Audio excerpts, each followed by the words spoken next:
Hey everyone, how's it going? So life lately, it's been a bit of a juggle between my study assignments for college, working a full-time job, and then finally taking this whole YouTube thing a little more seriously. Let's just say my phone isn't just a gadget that I carry around in my wallet, it's my lifeline. It's my planner, my mobile office, my entertainment, and honestly, my main camera for a lot of behind the scenes stuff, and even some main footage sometimes that I use on this channel. So far, I had been using the Samsung Galaxy S25 Ultra ever since it launched, and even some of the first few videos on this channel were entirely shot on the S25 Ultra itself. It's a great phone with a great camera, but there was this feeling with the S25 Ultra. For the longest time, I felt like it was just kind of making do. You know that feeling like you're just constantly looking for an outlet, stressing about getting through a busy day without running out of juice on your phone? I needed something that could keep up with the pace, something that felt less of a compromise and more like a partner in crime for my busy schedule. Especially with some big life changes coming up later this year, let's just say I'm gonna need a phone that can handle even more demands on its battery and my time. That's when I started looking into the OnePlus 13. I'd seen the buzz, heard the talk, saw the reviews, and honestly, I was hopeful. Could this be the one device to rule them all? And for someone living life in the fast lane and soon the no sleep lane, like for me? Let's find out. All right, so here it is, the OnePlus 13. Now let's talk about hardware first. First impressions of holding the device in the hand was pretty good. It feels really solid in the hand and it has a good weight balance to it. Despite being a decent size, and within that size, it's packing a gorgeous 6.8-inch display. Now that's not just any screen, it's a 120Hz Pro XDR display with LTPO 4.1 AMOLED technology. Okay, so fancy tech wording aside, what does that mean in plain English? It means everything looks incredible. Scrolling is buttery smooth, colors pop, and watching videos or editing photos on this thing is a genuine pleasure. And living here in California where the sun can be absolutely brutal when you're outside, especially during summers, I can tell you this, that the display gets seriously bright outside in the sun, and I can actually see what I'm doing without constantly squinting or finding shade to see what's going on my phone screen, which is a huge win for productivity on the go. And powering that display under the hood is the latest from Qualcomm, the Snapdragon 8 Elite chip, and with 16 gigs of RAM, it absolutely flies through tasks. Multitasking, gaming, editing on the go, scrolling through social posts, it handles it all without even breaking a sweat. All right, now let's talk about the biggest thing that's been a real game changer for my lifestyle, the battery life. This phone has a massive 6,000 milliamp hour battery. And now spec sheets are one thing, but real world usage is where it really counts for me. And with my kind of heavy use, constantly checking emails, social media, streaming podcasts, during my commute to work, and using GPS, and yes, filming and editing YouTube stuff as well, on this phone lasts me easily about a day and a half to 2 days with one single charge. Seriously, like waking up, going through a full day of work in college, doing some editing in the evening, and still having juice left over to get through most of the next day, that's pretty incredible these days. And OnePlus should be proud of it. I mean, just think about it. It's just one less thing to worry about in a day packed with things to worry about. Soon, that might be figuring out how to change a diaper with one hand and responding to an email with the other for me.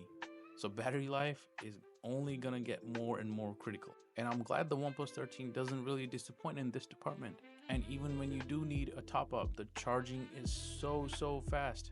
The included Super VOOC wired charging is incredibly quick, getting you back into the game in no time. I'm able to fully charge my phone from about 0 to 100 in around 45 minutes. And it also supports OnePlus's fast wireless charging with their 50-watt AirVOOC charger. Now, given that you do need a case with built-in magnets to use it, and I got this real cool wooden case from OnePlus, and it has the MagSafe magnets built in, which lets me charge using the AirVOOC charger or any MagSafe charger for that matter.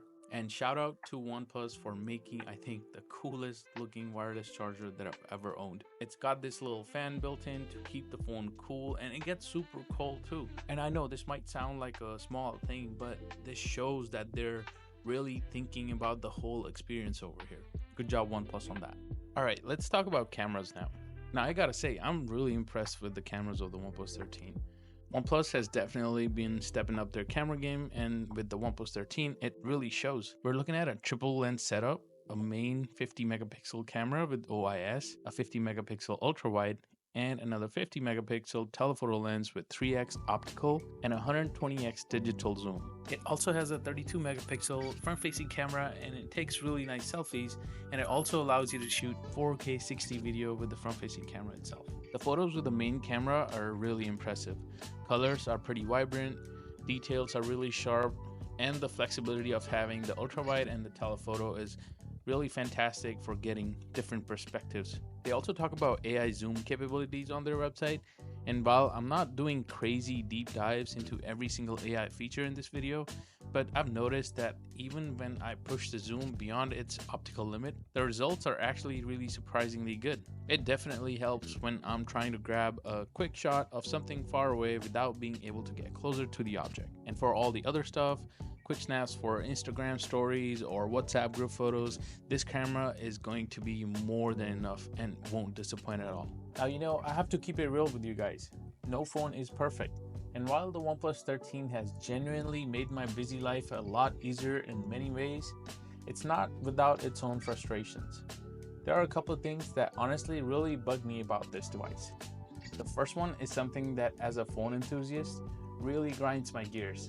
I love customizing my phone experience, and for years, I've relied on third-party launchers like Nova Launcher or Launcher to get the look and feel of the device that I'm using just right.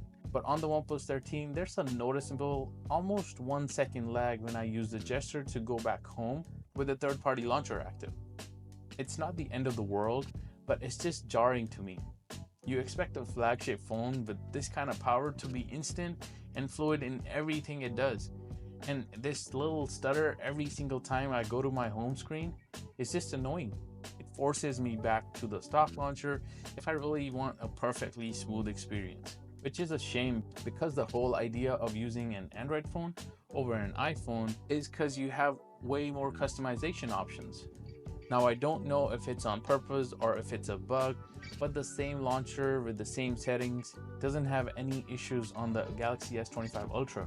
Now, I got around it by using the stock launcher running on the latest iteration of Oxygen OS 15, which in itself is pretty good. It's fluid and has pretty responsive animations, dare I say even better than the S25 Ultra's stock animations on One UI 7.0, which finally more and more people are experiencing on their S23s and S24s. So good job, Samsung. Yeah, finally. The other frustration, and this is a bit more about the long-term experience with this device, is the timeliness of the software updates, specifically the security patches. It's currently May, and my OnePlus 13 is still on the March security patch. Compared to what you see from companies like Google and Samsung, who are really consistent with their monthly updates, waiting this long feels a bit slow. Security is so important these days, and knowing you're not going to get the very latest patch can be a little concerning. It's something I really hope OnePlus improves on, as timely updates are a key part of owning a flagship phone in 2025. So where does that leave me with the OnePlus 13? Well, let's just say it's a complicated relationship. I'll be honest, this phone has undeniably made my life easier in the areas where I needed it the most. Incredible battery life that actually lives up to its promise, blazing fast charging options, a stunning display that's even usable under the California sun for consuming and creating content, and a camera system that takes fantastic photos for all of my needs. Powered by the latest and the greatest Snapdragon 8 Elite chip and plenty of RAM, it fulfills that core need of being a reliable, powerful device that can handle the demands of my busy lifestyle. But then there are those quirks, the frustrating lag with the third-party launchers, and the slower than ideal security updates. Although they're not deal breakers necessarily, but they're annoyances that I wasn't expecting in a flagship phone in the year 2025. It's a really good phone, and maybe even a great phone for about 95% of the people that'll be buying it. But it's not a perfect phone. It has personality, and that's for sure, and sometimes that personality comes with a few annoying habits. My job ultimately is as a tech reviewer to let you guys know as consumers about those annoying habits. So what do you guys think? Are these the kind of trade-offs you'll be willing to make for amazing battery life, incredibly fast charging, great cameras, and a brilliant screen? Let me know in the comments below. And if you've experienced similar issues with the OnePlus 13 or any other phone for that matter, make sure you share your experience as well. Don't forget to like this video if you found it helpful, and subscribe for more tech reviews and insights into juggling life and content creation at the same time. I'll see you guys soon in the next video. Peace.